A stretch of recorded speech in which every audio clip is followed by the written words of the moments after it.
At risk means basically that it has to be an equity investment, and it's a term that embodies kind of what the agency really means by an equity investment of the investor in the new commercial enterprise. The money has to be put into commercial activity.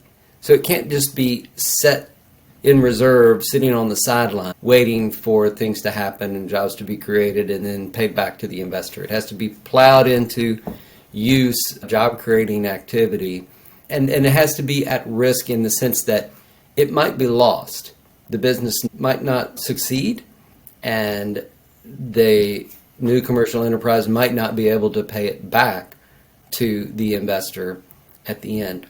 The investor has to be investing with a chance for gain. So there has to be a risk of loss and an opportunity for gain.